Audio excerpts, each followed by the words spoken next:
KVR Marketplace presents exclusive live presentations by leading innovators in audio software. Today we welcome Dan Goldstein, lead developer from Cherry Audio. Joining Dan is Mitchell Sigmund, product and sound designer for Voltage Modular. In the next 30 minutes, Dan and Mitchell will share their expertise about advanced modular synthesis techniques. They'll illustrate all these techniques using their Voltage Modular synthesis environment. At the end of a 30-minute presentation, Dan and Mitchell will respond to your questions submitted via the comments window on the right. Ask questions, please. If we don't answer your questions during the live Q&A, Dan and Mitchell will monitor the discussion thread at the bottom of this page until the questions run out. Now, without further ado, Dan Goldstein and Mitchell Sigmund of Cherry Audio.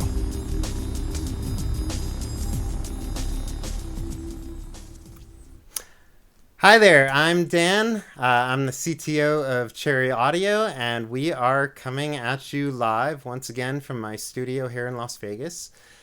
And KVR has asked us to come back and talk to you a little bit about some of the advanced methods of synthesis that you can do with the modular synthesizer. We'll be doing some demonstrations using Voltage Modular. But everything that we're showing you will more or less apply to the land of hardware as well. The things we're going to show, the techniques and tricks, will be universal to anyone with a modular synthesizer and a little bit of creativity. As the introduction said, we will be answering your questions. If you have any, just please post them in the chat on the side of this video. While we're live, we'll be answering your questions, and then afterwards, in the days to come, if you have any further questions, you can post them in the forum below this video, and we will be checking things out and doing our best to answer your questions. So at this point, I'd like to introduce everybody to Mitchell Sigmund, designer at Cherry Audio. Mitchell literally wrote the book on sound design. This is his book, Steal This Sound. Keyboard Magazine presents Steal This Sound. And it's a phenomenal volume on how to patch sounds using synthesizers to sound like a lot of famous pop songs. Mitchell has also toured with Berlin and Survivor. And these days, he's done a tremendous amount of design work on Voltage Modular. He's designed pretty much every Cherry Audio module in the software. So how you doing, Mitchell? Hey there. I'm doing great. As Dan mentioned, I'm going to be talking about some advanced sounds. And when they asked me to do advanced sounds, I kind of thought about it because I usually envision these gigantic patches that we see. But instead, I decided to do a couple of patches that incorporated a lot of tricks that you could apply all over the place. And I didn't want patches that would be completely over everyone's head and a disaster of cables. So hopefully these will make some sense. And I'm going to just walk through a couple of these patches. So Dan, am I free to go? Okay, apparently I am. I'm not hearing them. So this first patch that... Yeah, absolutely, Mitchell. We hear you. Everything's working great. Go ahead. All right, so jumping right into this. This first patch, I'm going to switch to my my computer screen here so you can actually see it. 1 second. Okay, so this first patch is what I call an auto harmonizer patch. And what I did here was I used a couple of our quantizer modules to quantize CVs from the keyboard. And the whole trick of this is that I'm using this offset here to shift so we get chords with one finger. So let me back up for a second before I get really into this. If you're not familiar with what a quantizer does, a quantizer, the best comparison I could make is it's sort of like auto-tune for control voltages. So people have traditionally used them when using a sequencer that doesn't snap to volt. So in other words, if you've got anything that outputs a voltage that's not quantized to pitches and you want it to play in tune, you can use a basic quantizer like this so it plays half-step notes correctly. So I had this crazy idea that I could take a keyboard control voltage And let me just play this like this. Is what it sounds like. Turn that up just a little bit. So that's the basic note. And I took the CV and I split it over here. So this is our keyboard CV over here. And this is going straight to this oscillator that you're hearing. And I'm going to shut off the effects so it's really dry. And then here's where the magic happens. I split it off over here to this quantizer, and this is shifted up. You can see where it says 3 steps. So we're in the key of C. It's quantizing to a C scale, going up 3 steps, and then going to a second oscillator, and ta-da. And I'm just playing white keys on the keyboard.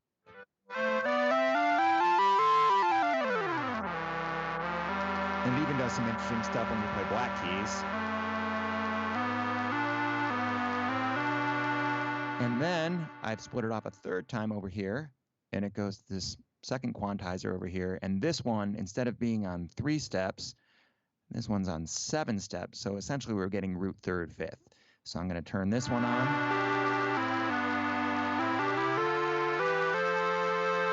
And let's spruce this up with some string chorus. This is a really fat chorus I'll talk about a little bit later.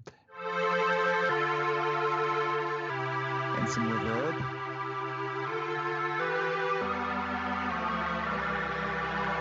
And if you're listening closely, you might notice that I have the first oscillator tuned down an octave. If I put this up to the same range, these are all on 8 now. And I'll take it back down.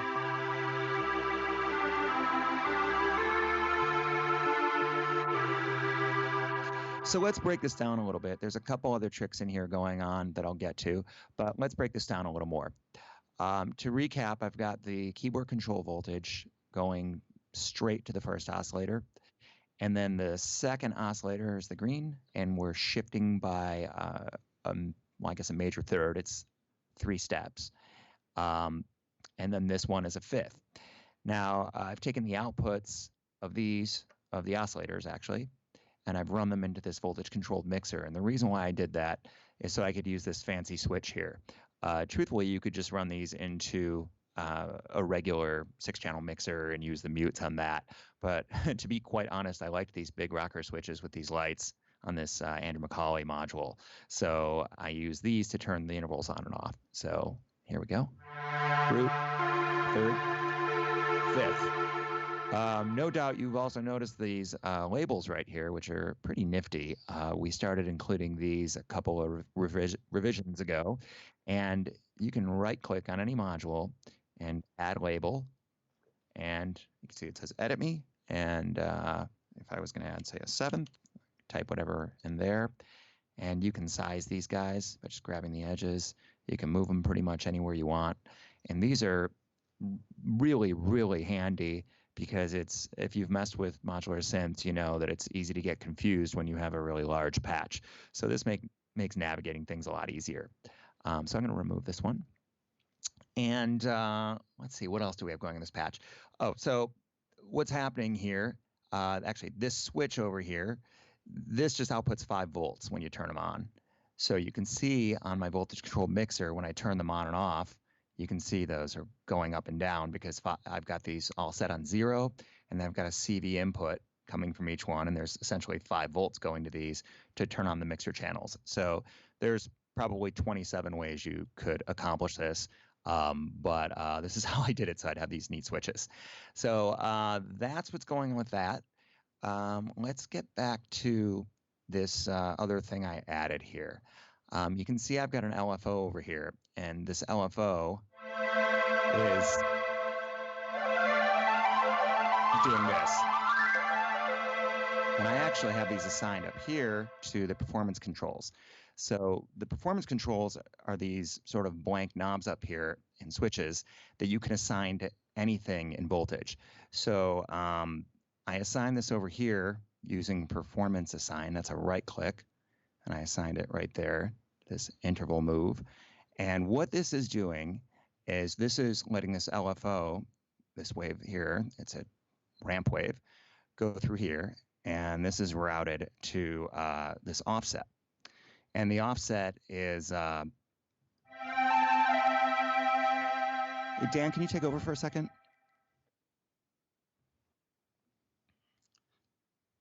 Sorry, okay, sorry. So anyway, the offset over here, there's this LFO wave going in here, and this is doing, this is running to the offset, and what it is doing is adding voltage to the offsets that we discussed. So, and this is controlling how much. And this interval speed over here is assigned to the frequency knob, and you can see this is moving. So you could actually move either one, but I'm moving over here.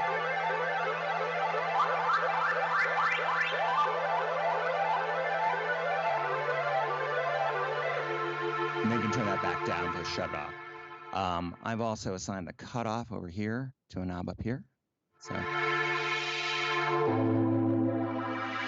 I should actually talk about this too. You can hear it's got kind of a unique sound to it. And that's because this is actually using a bandpass filter. So it kind of takes the middle section of it and just sort of makes the middle emphasized and kind of gives a neat nasal tone to it.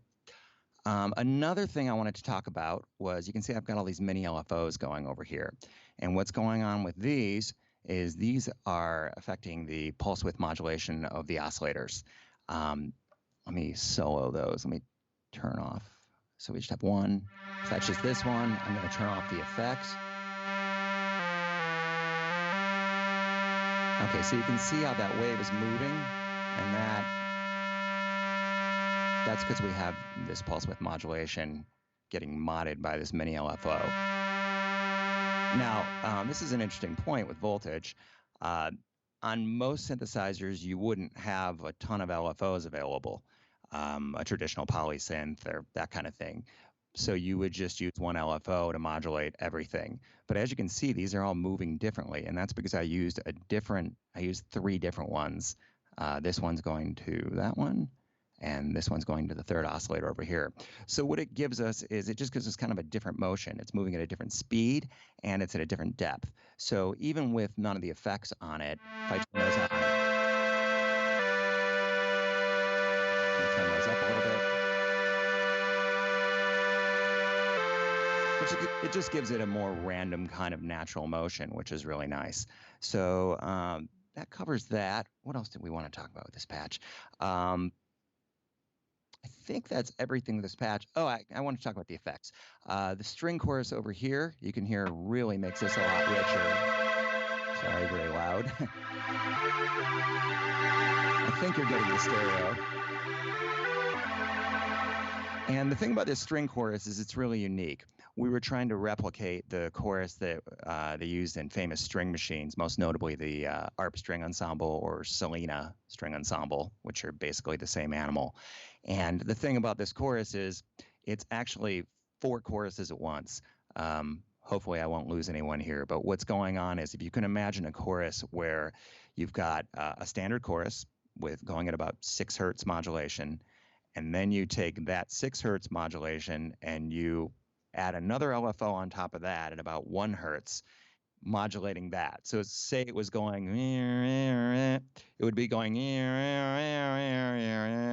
I hate to make mouth noises, but that's the best way to explain what's going on with that. So now take that whole mess and do 4 of them at once, all at slightly different modulation speeds and depths, and you have the largeness, madness that is the string chorus. So it really, really adds a lot of dimension and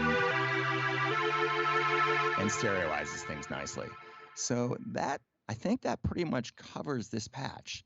Like I said, the main thing about it is the quantizer. Those quantized chords are really nifty. So that covers that patch. I think we're going to move on to the next patch, which is called, I call it Constellation Arpeggio. And the reason for that is this is in a song that I did called Constellation. And it makes use of the additive oscillator. So before I delve into this one, I want to talk about the additive oscillator a little bit. The additive oscillator, actually made an extra one. 1 second.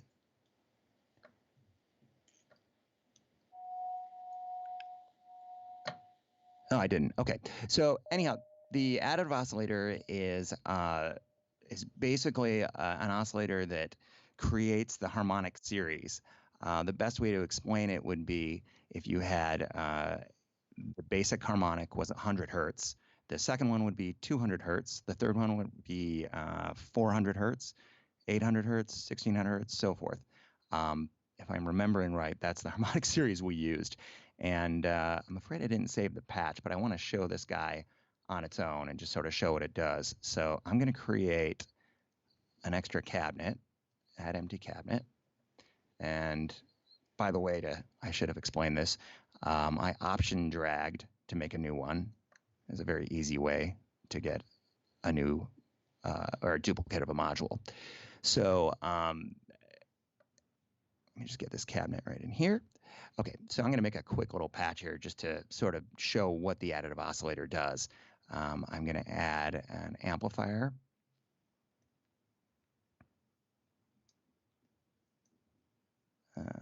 Controller, utility, sorry, dead air. Okay, here we go.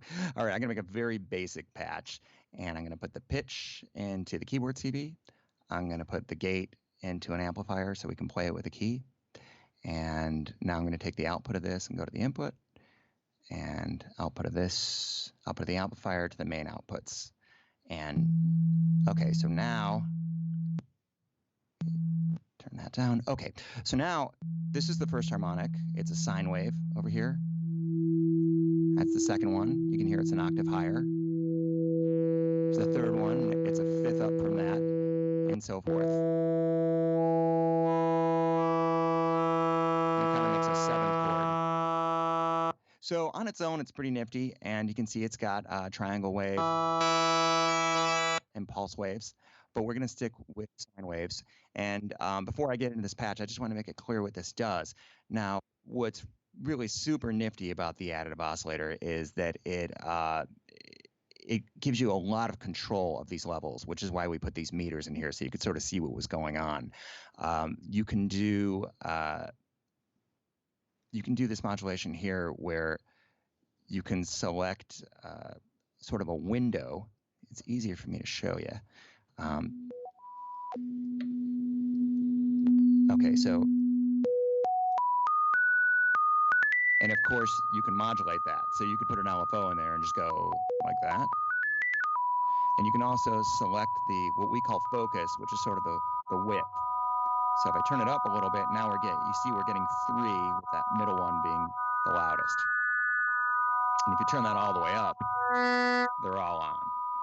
So now that it's sort of clear what's going on with this modulation, I set this one up so we were only getting one harmonic at a time. And you can see it going up and down. So let me turn this up.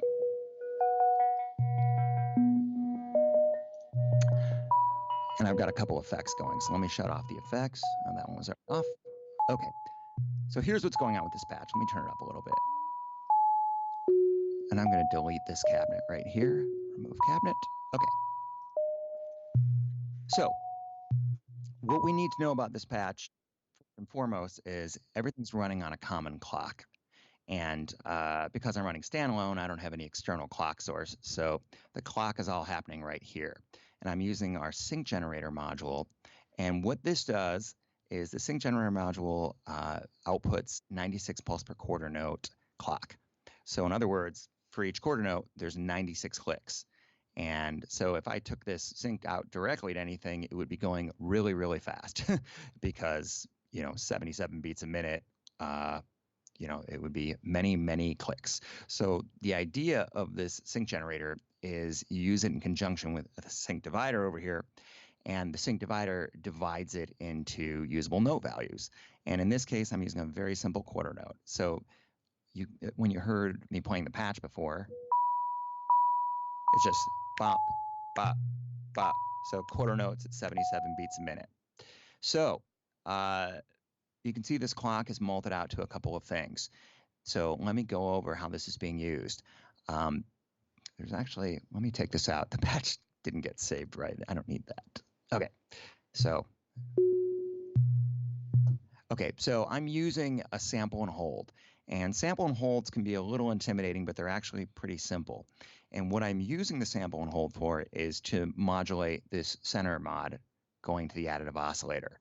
That's what's making this jump around like this. Instead of using an LFO, if I was using an LFO, it would just go do do do do do do do. It would just go up and down. But here you can hear we're randomly jumping around with this modulation. And here's how that works. A noise generator is frequently used along with the sample and hold. And what happens is, white noise or any kind of noise is technically it's all frequencies at once. So you've got all these voltages just randomly being generated super duper fast. So that wouldn't do us any good as a mod source, or not a lot of good, because it would change like crazy. So what the sample and hold does is, imagine somebody taking pictures of something at a repeating interval. That's the best way to think about it.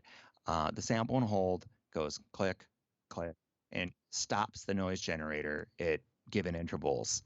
And this particular sample and hold, it has a built-in clock in it where it can do its own. You can just use this rate knob, and you can define how fast it changes. But in this case, we're externally triggering it, so the clock's not doing anything. So imagine this. We've got white noise going to the input, and every beat, every quarter note at 77 beats a minute, it's stopping and taking a snapshot of that noise source voltage, and it holds it. That's the important part, hence the hold and sample and hold. It holds that voltage until it's triggered again by our clock source. So that's how we're getting this constant changing voltage over here. Should play. Okay, so there's our changing voltage right there. Now again, the rate knob won't affect it, but if I turn on an internal clock, it would. So I'm going to put it back in external, and you can see this is going in time with this BPM. So that's the first thing our clock is doing. The second thing our clock is doing is a lot simpler. It is going directly to this trigger to gate over here, and this trigger to gate is going to an envelope generator, and it's just triggering the envelope generator every quarter note. Now, the reason why I use this trigger to gate converter, I'll show you why. If I take this trigger signal is very, very brief. It's like a couple of milliseconds. So if I start it again, you won't even hear this envelope, because it happens so fast it doesn't trigger the envelope generator successfully. So this over here is trigger to gate. All it's really doing is taking this very, very brief 5-volt spike and extending it by whatever we set the gate length to here. In this case, I've got it set to around 80 milliseconds, and you can see it flashing, and I can go in here, and now we can use this to trigger an envelope generator. So this trigger to gate module is really, really handy. And in fact, we made this because one of our users asked for it. They said, I really need somebody that does this. And I had some cockamamie ways I was making that happen, but we figured it made sense just to make a dedicated trigger to gate. So that's what that's doing. So the clock is triggering the envelope, and the envelope generator is then going to an amplifier, so we can hear the sound playing in rhythm. And so it plays in time. So that's one of the tricks going on in here. You've probably noticed this mess down here of Boolean Logic and another sample and hold. And what this is doing, you can't see because obviously you're looking at my screen, but what this does is it acts as an on-off switch. It's a little tricky to have something stay on or stay off. If you've tried to do it, you'll know what I mean. And this Boolean Logic here, what this does is it's set to NOR. And what that means is if both inputs, one of them's not even plugged in, are 0 volts, that one's always going to be 0 volts because there's nothing plugged in. If both are 0 volts, then the NOR outputs 5 volts into the sample and hold. And Dan's going to kill me, but I got to be honest, I don't remember exactly how this routing worked with the sample and hold because we fooled around with it a lot. I think me and one of the other patch developers figured this out, but we were trying to figure out how to make an on-off switch.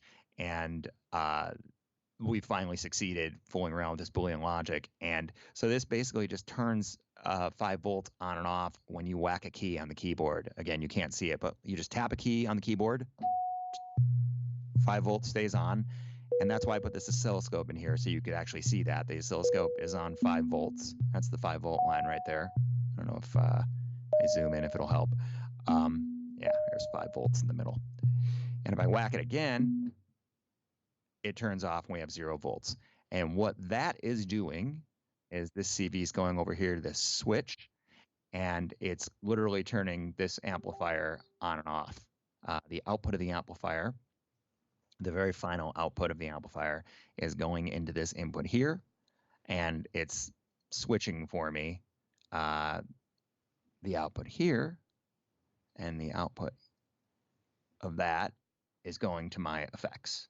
So that's pretty much, it's pretty much just turning it on and off is really what it's doing.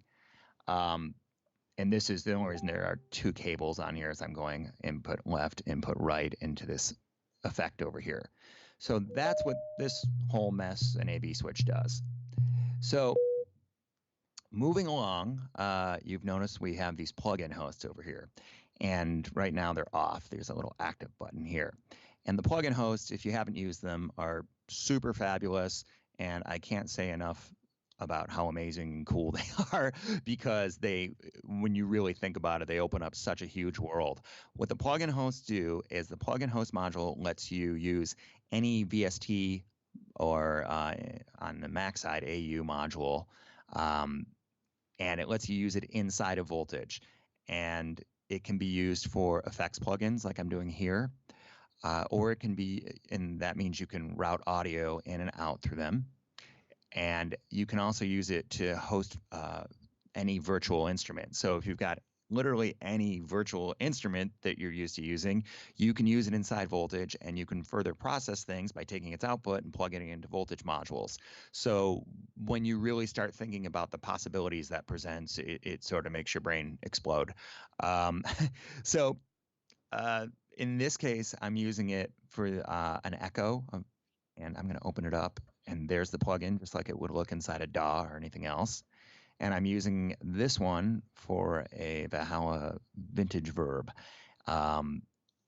So what I haven't talked about is the best thing of all about the plugin host is that you can assign parameters like from the plugin. So in other words, let's look at this editor. You see here where it says feedback, there's a little pop-up here, and it's going to show all the parameters. If you look closely for a second, you can see there's a feedback knob, a wet-dry mix knob, a shift knob, and so on and so forth. And you can just do this little pop-up here. If I wanted to assign more parameters, I hit the little pop-up. And we actually make, I should talk about this too. This is actually the mini, I'm moving the label. This is the mini plugin host. And the mini plugin host gives you 4 different assignable parameters. There is a great big one. Let me show you that one. There's this one as well.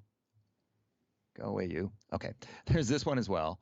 And this is the exact same thing, but this one gives you 12 assignable parameters. So you really, really have a lot of flexibility with it.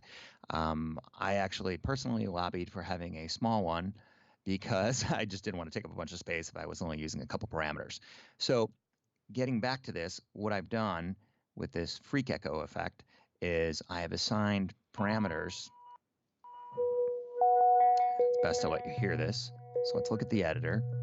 And if I move the control for feedback, you can see the feedback knob moves in the plugin. And of course, being Voltage, we can voltage control that if we like. So I could hypothetically, let me add a mini LFO. Hold on one second.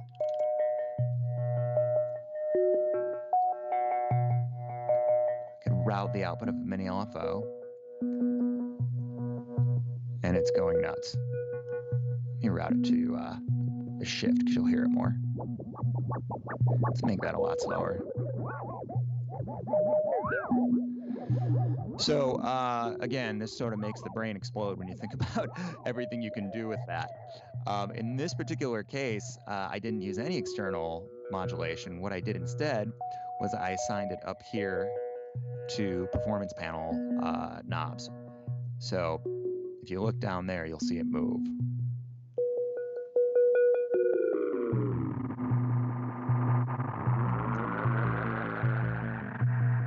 Now, the neat thing about these is you can assign these very easily to external hardware controllers. So you won't see it if I do it, but I could very easily assign this to my keyboard controller that has, MIDI sliders on it, and you can do a lot of control of things using your keyboard controller or whatever hardware controller you have with knobs or buttons or that kind of thing. So I think, let me look at my notes real quick and figure out if there's anything else I needed to cover in this patch. I think that covers everything in this patch. Yeah, Dan, you there? Yeah, I'm here, Mitchell. Okay, I think we might have a little delay when I hear you, but yeah, I think that covers everything in this patch. I have another patch I can show, or we can go to questions if you like. Oh, go ahead. Show another patch. We have a little bit of time. Okay. So I have this other crazy patch, which is totally different than what we did in any of these patches. This makes use of our sampler, and you can see this is really a pretty simple patch. There's not a heck of a lot going on as far as patching things go, but what's important is how I set up the modulation for this. So this sample is this particular sample is something I made with a Korg wave station. I actually used the virtual wave station, and I intentionally found waveforms that sounded very different from each other, and then we did like a vector on it. So when I play this,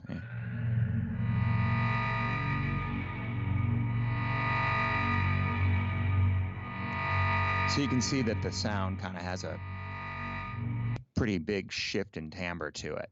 Now, what's really fun about this is I went ahead and I assigned the sample loop and end. Let's start with these guys. The loop setting, which is over here, the loop point. And let me make this a little bigger. I'm afraid you won't be able to see it. Okay, that's as big as we can go. Okay, so here's the loop point. Here's the start point, which is just right at the beginning. And here is the end point. So if you haven't used the sampler before, I guess let me just play this for you real quick, show you what it does. Uh-oh. I broke it. Okay, there we go. Oh, it's because I have the, I think it's because I have the crossfade on. It's making it act a little funny. Okay, it's not just looping the whole thing. I can move the loop point.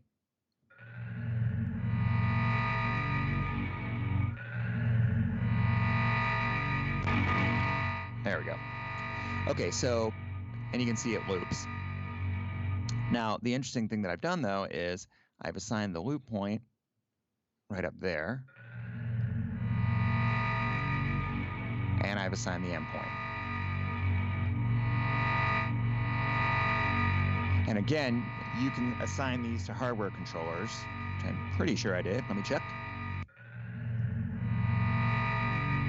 Okay, I didn't. Let me assign these really quick. And see, a loop point we'll put on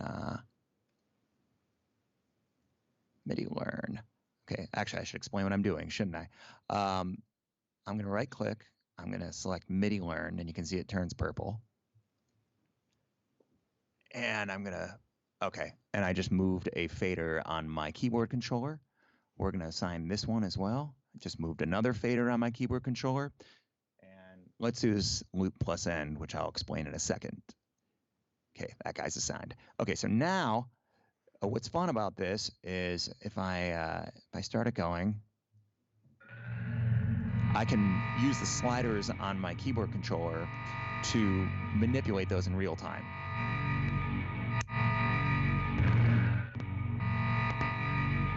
Now that's kind of fine and well, but what would be really neat is if I could move these both simultaneously, which is exactly what I did. This can get a little crazy loud sometimes. but it's really fun. And if I move the loop closer, it'll start making crazy noises.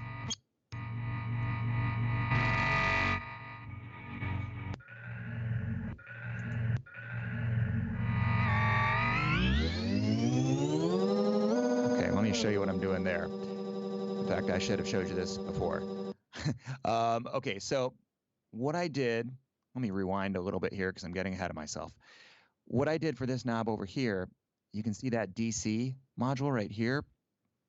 And you can see that guy is, it's routed to both the sample end and the loop point. And I have these both set to 100%. And depending where they are, they stay offset by the same amount, which is kind of interesting. Here I'm going to be playing. Actually, I've got my loop in front of my sample end, so it's playing backwards. There we go.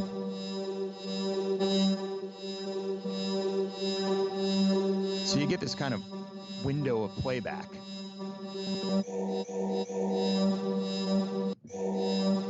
Which is pretty interesting. Keep that going. Now, on top of that, instead of playing it with the keyboard, since this is such an atonal kind of sound, I thought it would be fun to use just a direct DC source to control the pitch. So it's on this DC here, that's 0 volts on up to 5, down to -5. And you can see that the little marker in here, the playback marker, changes speed as we change the sample pitch. And I put that on a knob as well. So I'm going to MIDI learn that on another control on my controller. Okay, so now I'm going to step off Ye mic for a second, and I'm just going to move the sliders, because I've got 4 sliders assigned to all these, and I'm going to move those all in real time and show you what a mess I can make.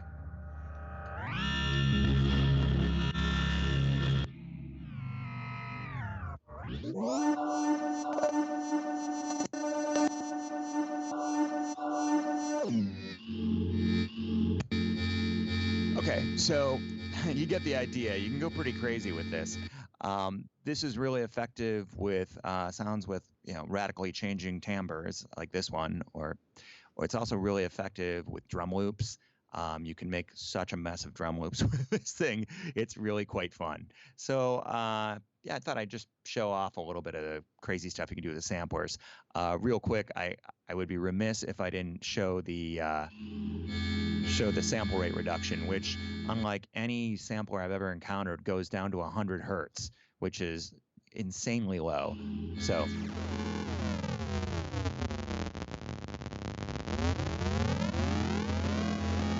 we can also change bit depth from 32 down to a extremely raunchy 2 bits. Now let's combine that with my loop movement and pitch stuff I was talking about before.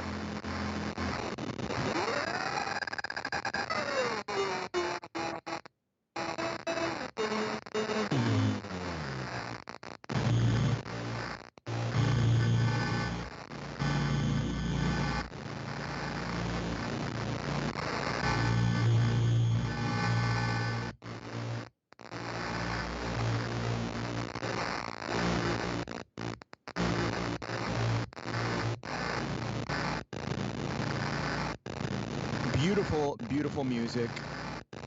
Anybody would enjoy listening to that for extended periods of time. I know I would. But like I said, very, very flexible, makes a bunch of crazy noises, and everything I just showed you is super great on drums or on radically changing timbres. In fact, I've even done this kind of thing with cello and flute type samples, and believe me, it gets very far away from being a cello or flute very quickly. So, so I think that's it, Dan, for those patches. Do we have any questions? We do. We have a couple questions that have come in. That was awesome. Very haunting. We should have scheduled this for Halloween. Right. I bet you can make some amazing sounds. It's worth noting, of course, that while Mitchell is turning sliders, moving sliders on his keyboard, you could also control all this with LFOs and white noise through sample and holds. So you could get all kinds of just bizarre behavior using using these kinds of samples. The first question that came in was actually early on.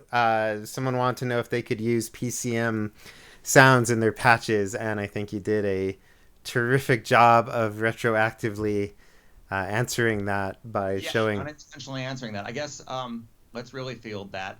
Of course, one way you could do that would be to use the sampler, but another way to do it would be if you wanted to just have audio from your DAW going through voltage. You could certainly do that by using, actually, let me go back to I shouldn't have unshared.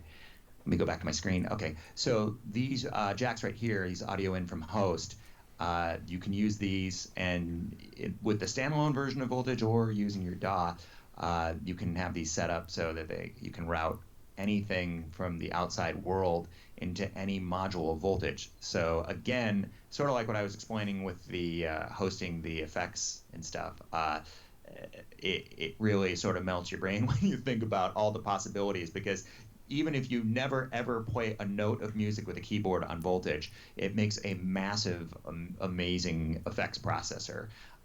Could you pull in the sampler too? I think it'd be interesting to show how you could actually resample this audio with the sampler too. Okay. Wow, I'm being put on the spot. Let me get that in there. Good thing that was on my desktop. Okay, let me normalize that. Okay, and let me do a little rerouting so that this guy takes the place of that guy. Okay, we're gonna go keyboard CB, we're gonna go gate, and let's take the outputs in stereo where available. And let me just move that guy down there. Okay, so sampler 2, for those who are not familiar with it, it's very similar to sampler 1. Functionality-wise, they're almost identical. Obviously, they look a little different, which we just did for fun. But the primary difference with sampler 2 is it's got this sample record section up here. And what you can do with that is you can take the output and you can route it into an input.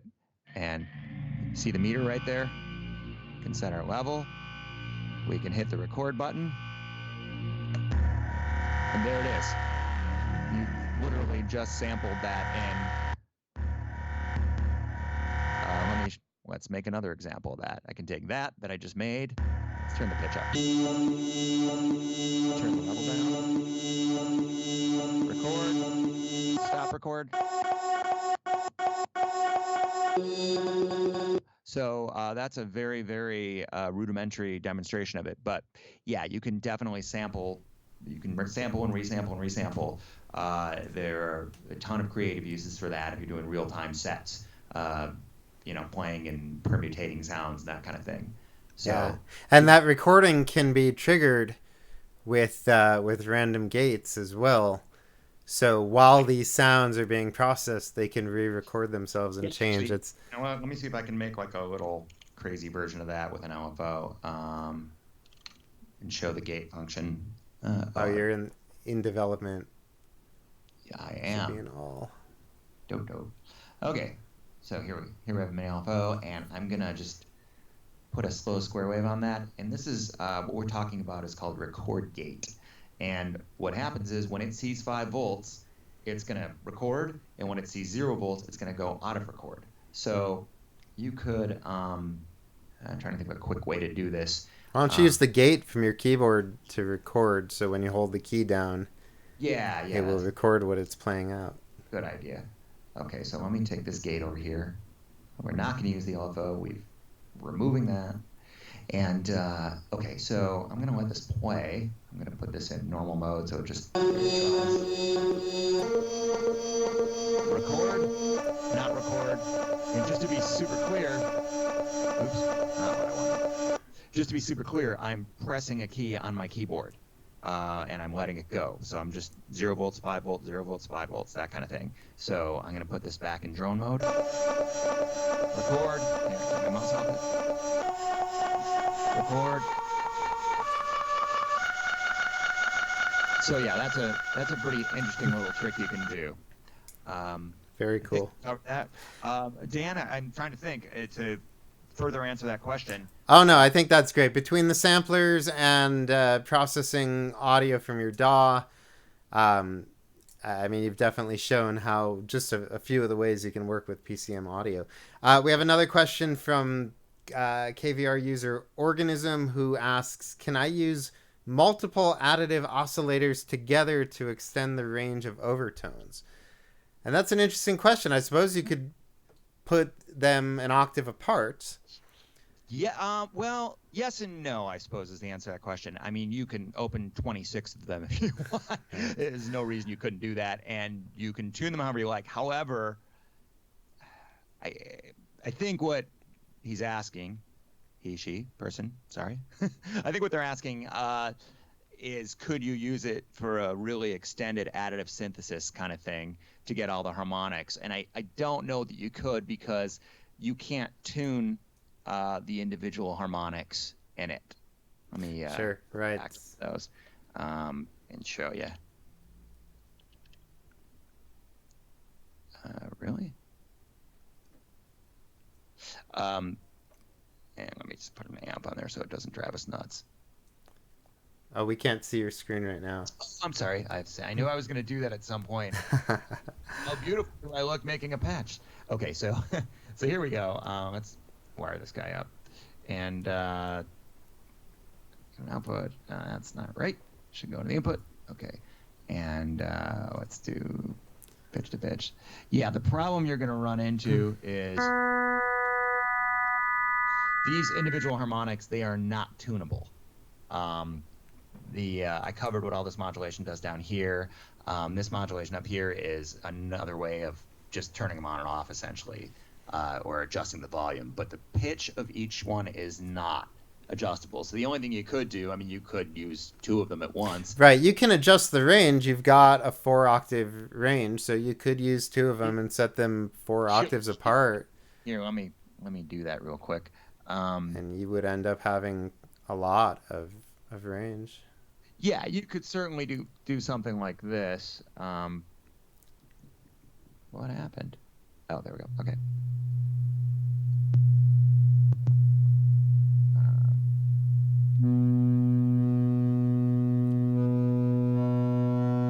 Sorry, it's hard to slide these really fast with the mouse.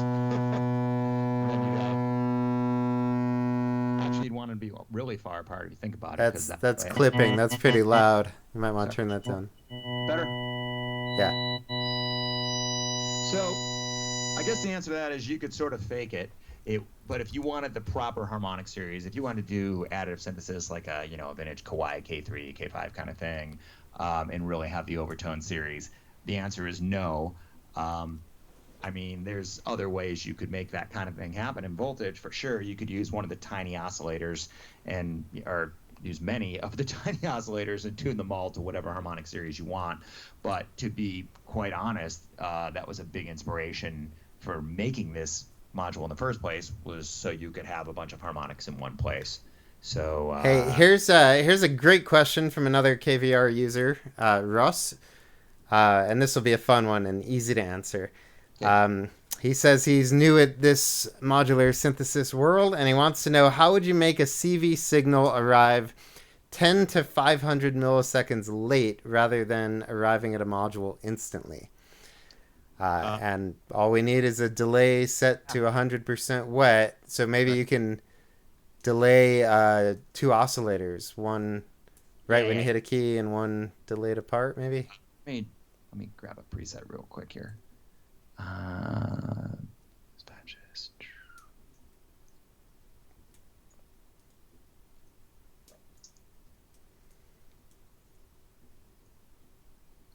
Okay, so this should be it.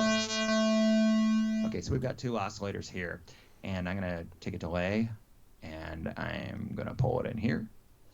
And I guess we'd want to delay the sound of it, Dan.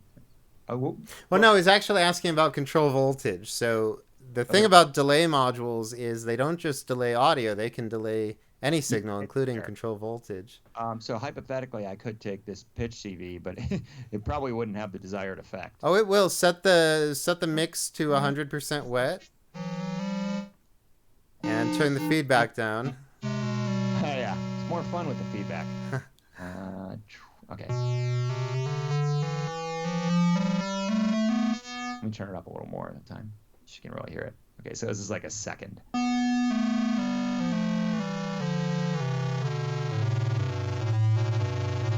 So yeah, that definitely is delaying it. Another thing you could do, though, my inclination, I think, would be to actually delay the sound of it.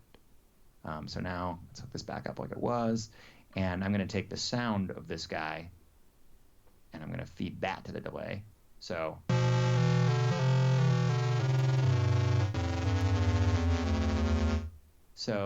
yeah, that's delaying the actual audio of it.